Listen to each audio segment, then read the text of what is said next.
وما تشاءون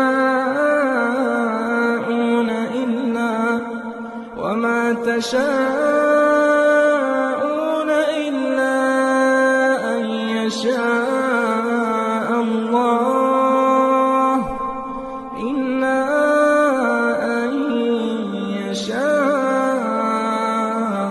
الله رب العالمين.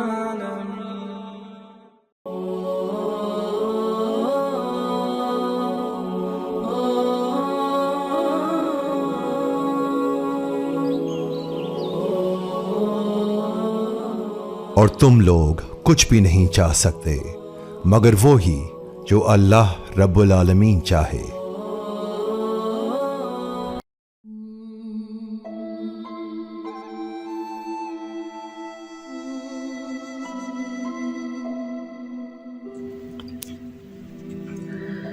بسم اللہ الرحمن الرحیم. رب کی رضا. انسان بڑا نادان ہے.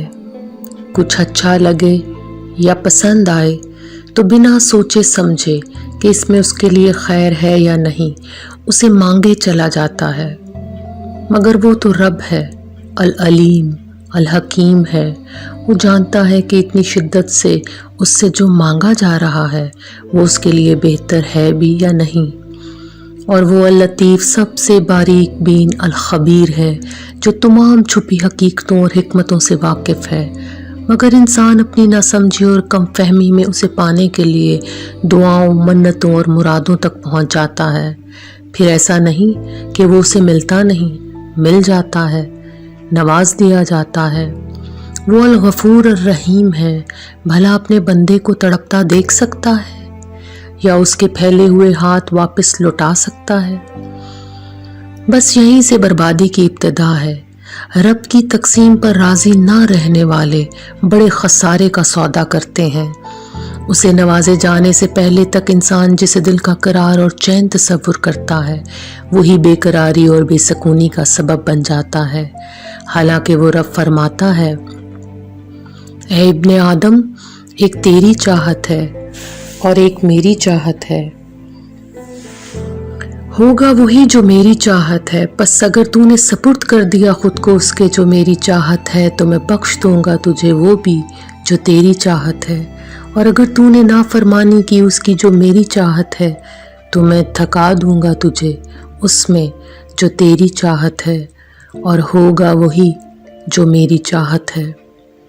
اس حدیث قدسی میں اللہ رب دو جہاں اپنے بندوں کو اپنی رضا میں راضی رہنے کی تلقین فرماتا ہے. جو ملنے سے پہلے تک جان لگتا ہے وہی موت بن جاتا ہے، روگ بن جاتا ہے، جسے ہم ساری دنیا سے جھگڑ کر حتیٰ کہ اپنے رب کی ناراضگی مول لے کر اپنا نام اس کے ساتھ جڑواتے ہیں یا جان و مال قربان کرتے ہیں اور اپنا سب کچھ اسے مانتے ہیں، وہی آپ کو توڑتا ہے. پھر ٹوٹنا اور صرف ٹوٹنا اس انسان کے ہاتھوں جسے مانگنے سے آپ تھکتے نہ تھے اور جسے پانے کے لیے آپ نے متاع جان لٹا دی ہو.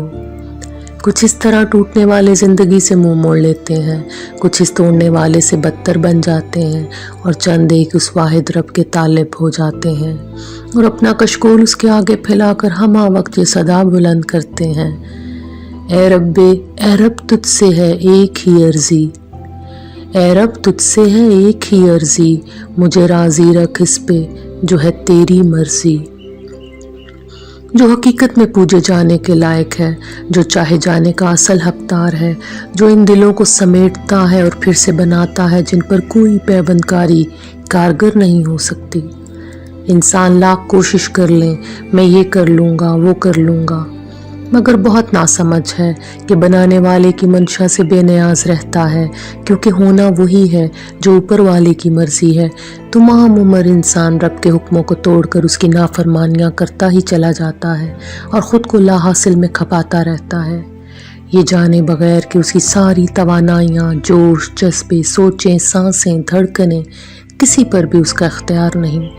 پھر وہ تو رب ہے، اسے کرنے دیتا ہے اپنی مرضی کہ جا کر لے، اگر تو میری تقدیر پر راضی نہیں تو کر اپنی مرضی، ایک نہ ایک دن جلد یا دیر تو نے آنا میری مرضی پر ہی ہے. پھر کیوں ابھی نہیں؟ کیوں اتنی ذلت و رسوائی ناکامی کے بعد ایک خدا کی طرف پلٹنا ہے؟ بھلے طریقے سے کیوں نہ اس کی رضا کو اپنی رضا، اس کی مرضی کو اپنی مرضی اور اس کے احکام پر اپنا سر تسلیم خم کر دیا جائے، کیونکہ ہونا وہی ہے جو وہ چاہے گا۔ وہ کہتا ہے کہ تم چاہ بھی نہیں سکتے اگر وہ نہ چاہے۔ تو پھر اتنی بڑی قوی اور طاقتور ہستی کے سامنے خود کو عاجز اور خاکسار مان لینا ہی اصل میں اس کی بندگی اور اطاعت ہے۔